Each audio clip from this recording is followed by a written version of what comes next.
Hi, in this tutorial, I want to talk about point hotspots in 3D models and how they're similar to hotspots in panoramas, but also how they're working differently in 3D.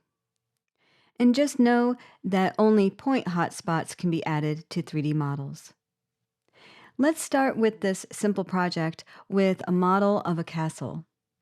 One way of creating a hotspot is by double-clicking the model in the viewer. But first I need to switch the viewer to point hotspot mode, and then I'll double-click the surface of the model to place the hotspot. This creates a point hotspot, and it opens the hotspot properties. And this is where you can pick the type of hotspot, you can add a title, add a description, and more.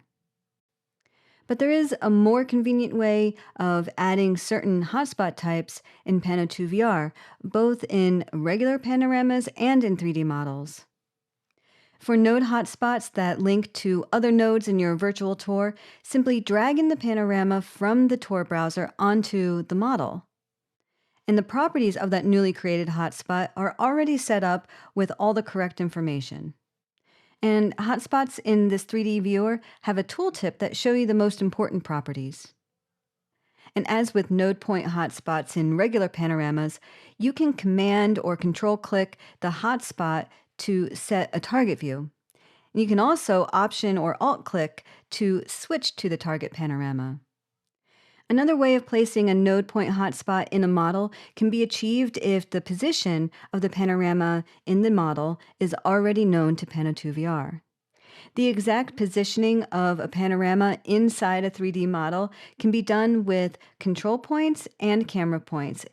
And these are concepts that we'll explain in detail in upcoming videos. So here, just for demonstration purposes, I created a tour node camera point, which specifies the exact location of a panorama. So now if I turn on ghost hotspots in the viewer, I get a semi-transparent preview of the actual location of the panorama. I just have to double-click that ghost hotspot to make it an actual node point hotspot. To add hotspots for media types like images, URLs, PDF files, or videos, you can just drag in a file from your computer or a URL from your browser right onto the model. So for instance, I now want to create a PDF hotspot for a PDF file about this castle. But first, I'll just remove this hotspot that I added earlier, and I can do this by making it the active hotspot and then hitting delete on my keyboard.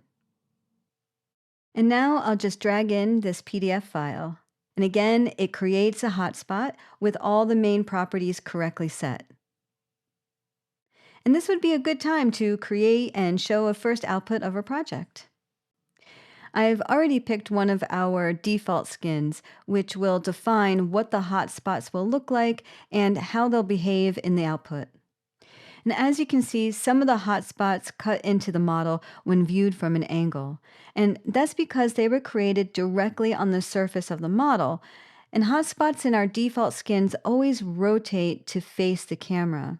So you'll probably want to move your hotspots a certain distance away from the model to avoid these intersections. If the 3D viewer isn't already in move mode, click this button or press 1 on your keyboard. As we want to move the hotspot away from the surface of that roof, I'll switch into local mode by clicking this button or pressing 5 on the keyboard. And since the hotspot was created perpendicular to the roof's surface, I can now simply drag the blue arrow representing the z-axis to move the hotspot away from the surface. And now, after recreating the output, I can tell that this fixed the problem where the hotspot icons were intersecting the 3D model. And finally, I want to add a YouTube video hotspot about upcoming events. So to do that, I simply drag in the URL from my browser. And once again, this creates the correct type of hotspot and even puts the title of the YouTube video in the title field. As I mentioned earlier, the skin defines what certain hotspots look like in the output, and I would encourage you to try all our built-in skins to see for yourself. And you do have further options to alter the appearance of specific hotspots to stand out more or better fit the needs of your project. So, first, all hotspots have the same size, but you can change that by scaling the icon in the 3D viewer.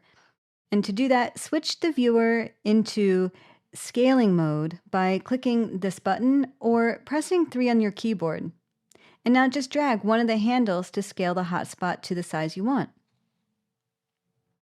And second, instead of using the default graphic defined in the skin, you can pick a custom image for each hotspot. To do that, go into the properties of the hotspot and pick a file for custom image, as I've already done here. And while I'm here, I can toggle the 3D distorted checkbox. And this keeps the hotspot from rotating in the output and keeps it pinned flat to the roof. And alternatively, if you want all hotspots of a specific type, like all PDF hotspots, to be three-dimensional and keeping their orientation and not being rotated towards the camera, you can set that property in the point hotspot template element in the skin editor.